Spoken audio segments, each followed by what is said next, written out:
The notion that the mainstream media is working with scientists to deceive Christians is a complex and multifaceted issue. To understand this phenomenon, it's essential to examine the historical context and the underlying motivations of the parties involved. The relationship between science and Christianity has been tumultuous, with periods of cooperation and conflict. In recent years, however, it appears that the mainstream media has been increasingly biased against Christian perspectives, often presenting scientific theories and discoveries as refutable evidence against Christian doctrine. One of the primary reasons for this perceived bias is the media's tendency to prioritize sensationalism over balanced reporting. By pitting science against Christianity, the media can create attention-grabbing headlines and provoke heated debates, which in turn generates high ratings and increased website traffic.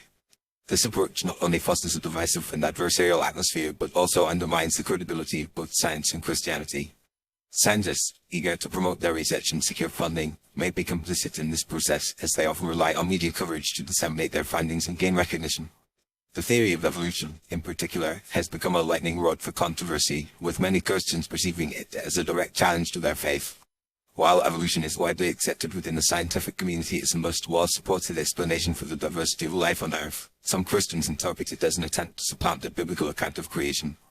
The media, sensing a provocative narrative, often amplifies this discord, presenting evolution as a zero-sum game where one side must be entirely correct and the other entirely incorrect.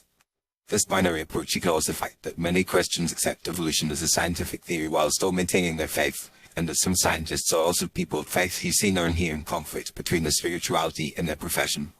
Another factor contributing to the perception of a media scientific conspiracy against Christians is the prevalence of militant atheism within certain segments of the scientific community.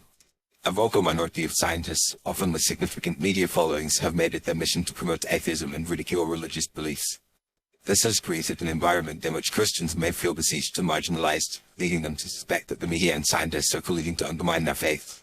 However, it's essential to recognize that these outspoken atheists do not represent the entirety of the scientific community, and that many scientists are respectful of religious perspectives and recognize the importance of faith in people's lives. The media's handling of controversies surrounding Christian figures and institutions has also contributed to the perception of bias.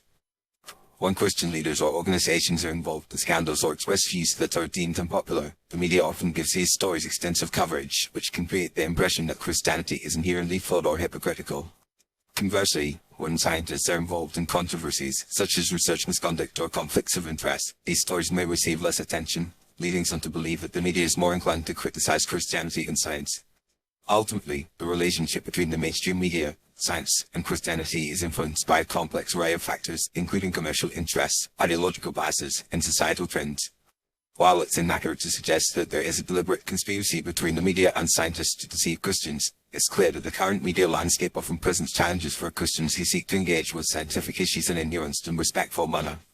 By promoting a more balanced and inclusive approach to reporting, the media can help to foster greater understanding and cooperation between the scientific community and people of faith, recognizing that science and Christianity are not inherently mutually exclusive, but rather complementary ways of understanding the world and our place within it.